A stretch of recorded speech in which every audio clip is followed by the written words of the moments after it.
Olá, sou a professora Fernanda Farias, professora da disciplina de Comunicação Visual, e hoje nós vamos para a nossa primeira aula. Nós vamos falar hoje sobre comunicação visual, sobre o conceito e sobre alguns exemplos. Primeira coisa, comunicação visual. Quando eu falo para você comunicação visual, o que te vem em mente? É fácil, né? A gente já imagina comunicação de algo que a gente está vendo, algo que é visual. E é isso mesmo, você está certo. Comunicação visual é exatamente isso. Comunicação visual é o ponto alto de atenção, ou seja, é justamente a nossa forma de comunicar que o observador veja, ou seja, ele perceba de forma visual. Fica muito fácil, né, essa definição com o próprio nome. E a gente consegue isso através de símbolos, de cores, de números, de letras, enfim, de diversas formas diferentes. E é justamente sobre isso que a gente vai aprender na nossa disciplina. Hoje a gente vai colocar só aquele ponto inicial, justamente explicando sobre o que é essa comunicação visual e trazendo alguns exemplos de coisas que a gente deve fazer, mas também de coisas que a gente deve evitar. O objetivo da comunicação visual é justamente facilitar o entendimento do observador, ou seja, daquela pessoa que está observando. Seja ele teu cliente ou não, é muito importante entender isso. Mas a gente precisa passar uma comunicação que seja facilmente entendível por qualquer pessoa, tá? E é justamente dessa forma que a gente vai trabalhar. Por exemplo, quando uma empresa lança uma campanha audiovisual ou desenvolve, por exemplo, algum material gráfico, ela se vale de imagens, não é mesmo? De recursos visuais, sejam eles vídeos, imagens estáticas ou qualquer tipo de elemento. Tudo isso faz parte da comunicação visual, que é muito utilizada em marketing, em publicidade e propaganda, mas que pode te servir em qualquer aspecto profissional e da tua vida cotidiana também. Utilizar uma imagem para veicular uma informação gera mais resultados positivos do que apenas um texto. Isso você pode testar, por exemplo, quando você passa na rua e vê um outdoor. Um outdoor, a gente tem apenas alguns segundos para perceber a mensagem que está ali. E a gente sente a dificuldade, por exemplo, quando tem um outdoor com muitas mensagens escritas e poucas mensagens visuais, poucas mensagens de elementos, sejam eles gráficos, fotos, desenhos, não é isso? Então, esse é um bom exemplo para a gente entender a dificuldade que tanto a gente quanto qualquer observador pode ter no momento dessa percepção, dessa comunicação, né? Já a imagem, ela atinge o público de forma instantânea, é fácil, é muito fácil perceber e entender uma imagem. E, logicamente, que essa imagem não pode ser qualquer imagem, ela tem que ser uma imagem adequada para o público e para a comunicação que você quer transmitir. Por exemplo, quando eu mostro essas imagens aqui para vocês, são exemplos de comunicação visual. Algumas são regras, né, de trânsito que todos nós conhecemos e que nós devemos seguir e ter a máxima atenção. E outras também são comunicações visuais de logotipos, logomarcas, né, de empresas, de marcas de moda ou de fast fashion, que são facilmente identificáveis. E esse é o grande lance da comunicação visual. A comunicação visual, ela justamente ajuda qualquer pessoa a ter entendimento dessa imagem. Por exemplo, uma criança que não sabe ler, ela consegue muito bem reconhecer a imagem do McDonald's ou da Disney Channel, por exemplo, mesmo que ela não saiba ler, porque ela identifica o visual, ou seja, todo aquele contexto, como se fosse um elemento realmente fechado. Já nós adultos conseguimos perceber também a comunicação, mesmo que saibamos ler e que não haja nada escrita, né? Então a gente consegue, através da logomarca, do logotipo das empresas, entender do que se trata aquela imagem. A comunicação visual também faz parte da nossa comunicação diária. Uma das comunicações muito atuais é o WhatsApp. Hoje as pessoas fazem tudo pelo WhatsApp, né? Passam mensagens, fazem até ligação.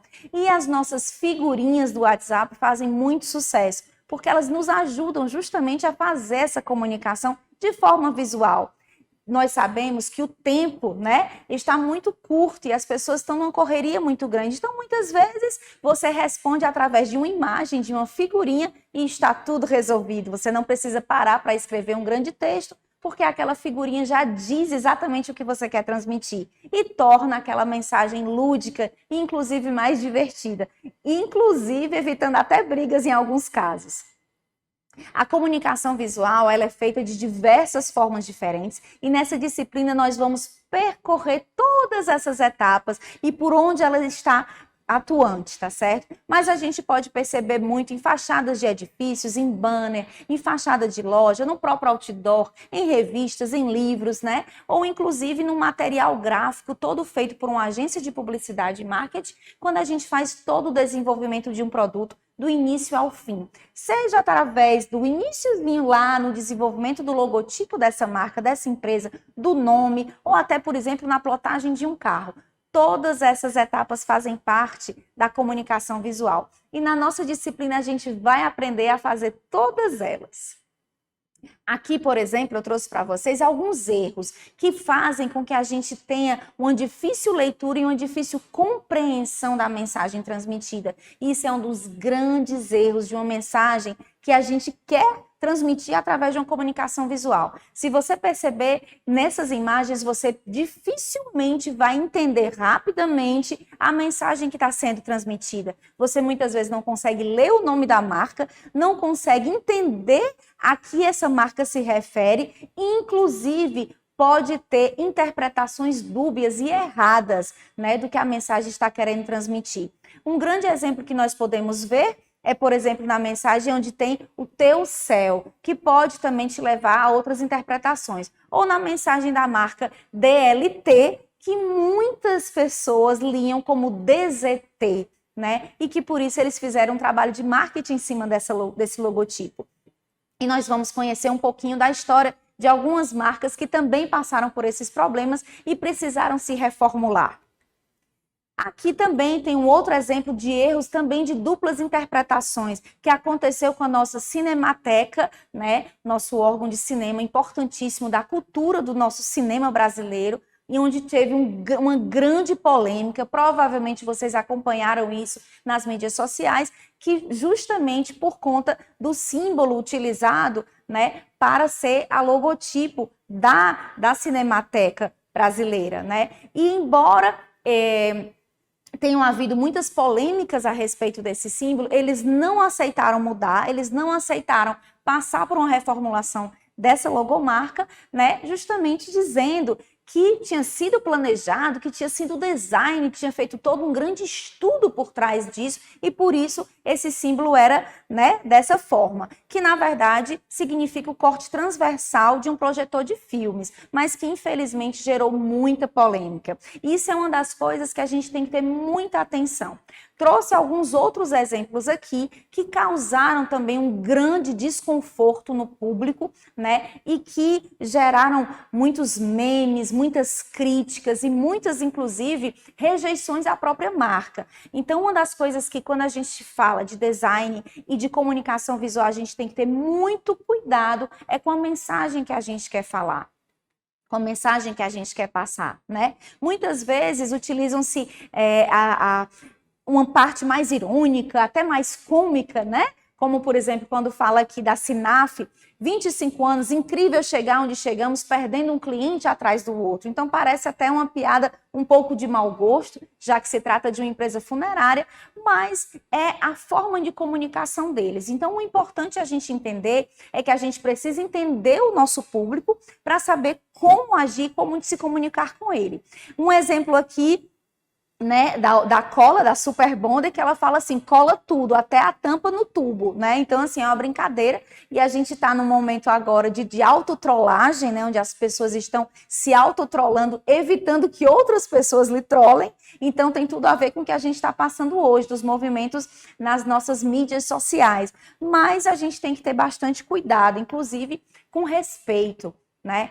Nós temos aqui alguns outros erros também, de duplas interpretações, inclusive relacionadas a clínicas de pediatria, onde a gente tem realmente todo um cuidado com pedofilia, são assuntos muito sérios e que a gente vai abordar na nossa disciplina, porque a gente realmente precisa ficar de olho em todos esses sinais que passamos, nas duplas interpretações. E não se enganem, gente, não é mente suja, não é de quem vê, é realmente a comunicação que a gente passa que tem que ser muito bem trabalhada e muito zelosa e muito cuidadosa. Então, a minha dica e a dica de muitos escritores e autores de livros que falam justamente de comunicação visual é: fujam das sentenças, né, de duplo sentido, a não ser, logicamente, que o duplo sentido seja o que você quer no texto, nos fala Gabriela Coppola. E aí eu pergunto para vocês, na sua opinião, o que é mais importante? É o conceito e a mensagem que foi criada pelo design, a mensagem desejada pela marca, de forma independente? Eu sou a marca e eu quero passar essa mensagem, ponto final, e eu achei que a logo está linda, eu achei que a mensagem está perfeita, e ponto final? Será? Ou será que o conceito e a mensagem que é percebida pelo receptor, ou seja, pelo teu público em geral, não apenas o teu público-alvo ou a tua persona, mas o público em geral, que realmente é importante? Eu digo para vocês, a importância realmente está na percepção do observador. Então, a primeira coisa que a gente tem que fazer é pensar, olhar para aquela imagem, olhar para aquela comunicação visual e pensar de que forma ela pode ser interpretada. E para isso a gente precisa entender um pouco da cultura daquele local. Nenhum projeto de design, seja ele qual for, pode ter êxito sem levar em consideração a cultura e o repertório das pessoas às quais se destina esse projeto. O design tem propósito, tem razão para existir, tem um problema para ser resolvido e tem um contexto, claro. E perante a concorrência gigantesca que a gente passa nesse momento, gente, precisa criar relevância e diferenciar. Ponto final. Não tem para onde correr. E a comunicação é feita e bem feita, e ela é feita justamente para isso, né?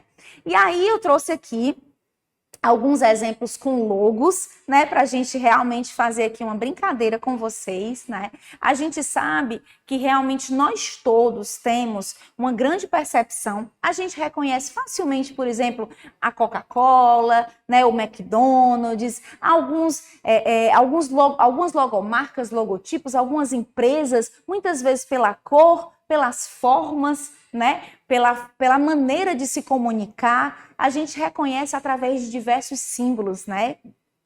Que a empresa utiliza para nos passar essa comunicação. E aí nós temos um grande artista, né? Que para comprovar que é realmente a importância da comunicação visual, ele fez uma brincadeira e criou uma galeria na China, a galeria chamada Chinatown, tá certo? Com vários logotipos de marcas mundialmente conhecidas e as suas representações, ou seja, como elas são representadas, tá? O objetivo era justamente mostrar a importância dessa comunicação visual no nosso mundo, seja ele em qualquer lugar realmente do mundo, seja em qualquer cultura. Então ele trouxe essa brincadeira com logomarcas escritas em chinês, ou seja, eu não sei falar chinês nem mandarim, acredito que talvez você também não, mas eu tenho certeza que você vai reconhecer muitas delas. Essa exposição, essa galeria era composta de diversas marcas diferentes. Eu trouxe apenas algumas aqui para vocês, que eu tenho certeza que vocês vão reconhecer. Então a gente pode perceber essa primeira, que passou por algumas mudanças, mas eu tenho certeza que já veio na mente de vocês o nome Pepsi, né? Exatamente, essa é a logo da Pepsi, que passou por reformulações, como eu falei, mas que embora hoje esteja diferente do que foi apresentado na Galeria Chinatown, você facilmente percebeu, através da disposição, através das formas e através das cores utilizadas. Isso é uma das coisas, gente, que a gente vai aprender na nossa disciplina, justamente como a gente tornar a comunicação visual facilmente lembrável também, não apenas entendível, mas assim de fácil lembrança para qualquer tipo de público. Então, mesmo escrito em chinês, a gente conseguiu lembrar que se tratava da Pepsi. O outro aqui que eu trago para vocês também facilmente, né, perceptível, se trata da NASA, A gente sabe, né, logicamente, que mudaram um pouco a questão da quantidade de estrelas, e são coisas que realmente vão mudando no decorrer do tempo. A gente vai ver um pouquinho também sobre a história das logos, tá certo? Na nossa disciplina, e o porquê de algumas mudanças ocorrerem, tá? Mas, no geral, no grande contexto, você consegue facilmente perceber que se tratava da logo da NASA. Aqui uma outra já indo para o lado dos carros, né, mais para a parte de automóveis, também facilmente reconhecível, se trata da Ford. Muito fácil também de perceber, e mesmo sendo escrito em chinês, a gente pode perceber através justamente do formato da logo, né, da disposição das cores. Então, todos esses detalhezinhos, gente, que parecem detalhes, e quando a gente não sabe os métodos, a gente realmente acredita que, né, as ideias vêm do além, ou então, olha só que legal como isso se formou, mas tem muito trabalho por trás de cada uma dessas logos, né, dessas marcas, dessa comunicação visual. Tem um porquê de existir. Às vezes pode ser uma história de família, pode ser algum elemento que tem algum símbolo realmente para, né, para as pessoas, para a empresa em questão, mas no geral ela é muito bem trabalhada por designers muito competentes. Aqui também facilmente, de fácil interpretação e de fácil lembrança, né? Nós temos a Starbucks, né? Fácil, que tem para sentir aquele cheirinho de café no ar. Então, facilmente também perceptiva e de fácil lembrança. Aqui nós temos outra que talvez vocês não lembrem muito, já na parte mais de tecnologia. É uma logo que também passou por mudanças, justamente para trazer um ar mais contemporâneo e mais atual, né? E a gente vai entender também a história. É a nossa Intel, que tem o símbolo mais parecido com o que está acima, mas que tem a história da mudança dela. E toda essa mudança foi baseada nesse símbolo, tá? E também num símbolo mais antigo dela. E a gente vai conhecer um pouquinho de tudo isso dentro da nossa disciplina. Essa outra também que já está também na cabeça das pessoas, inclusive na forma de se comunicar, né? Para todas as outras coisas existe Mastercard. Então, toda essa parte também dos gatilhos mentais, né, do neuromarketing, a gente vai conhecer um pouquinho de como é que essas logos e também esses slogans funcionam na mente do nosso consumidor. Essa também facilmente também dá muito fácil de lembrar, que é a nossa Shell, que também passou por diversas mudanças na logo, né, que é uma concha, e que acabou realmente tirando do símbolo dela o nome Shell, porque nós estamos num mundo global, onde existem diversos tipos de escrita, né? Então ela realmente acabou ficando com o logo mesmo, com o símbolo da concha, tá certo? E a gente também vai entender como foi que ela chegou nesse propósito. E aqui, já indo para a parte mais da moda, uma marca muito famosa, muito conhecida, né? A nossa pioneira na história do jeans, a Levi's, né? E também com o símbolo dela atemporal, antigo, né? Já há muitos anos, desde o início da Levi's, que ela realmente utiliza esse símbolos, e que tem a ver com o fitilo das calças. A gente vai conhecer um pouquinho da história também dessa grande marca, e também muito fácil de lembrar. Essa daqui, já para o lado mais do divertimento, né? Para quem tem filhos em casa, muito fácil também de lembrar, a Lego, né? O símbolo do Lego. Maravilhosa empresa, ou seja, muito fácil da gente entender, gente. Então, os símbolos são fáceis de serem entendíveis. Nós temos uma atividade, tá certo? Para que vocês possam fazer, que é justamente identificar os possíveis erros nessa comunicação visual, tá certo? E aí a gente vai conversar. Na próxima trilha, a gente vai já entrar falando um pouquinho disso. E o que é importante a gente entender? Quais são os movimentos que estão acontecendo hoje no mundo e que fazem as pessoas terem percepções diferentes acerca de uma mesma comunicação visual? Então, fica aí a dica de fazer essa reflexão. Aqui é a nossa bibliografia básica e complementar, e também é utilizada na nossa aula de hoje, né? E aqui fica a nossa frase do dia. Se você pode sonhar, você pode fazer. Essa você já conhece, mas eu venho complementar. E eu te digo que se você tiver os métodos adequados, aí você pode voar. Aqui fica todos os meus contatos. Muito obrigada e até a nossa próxima aula.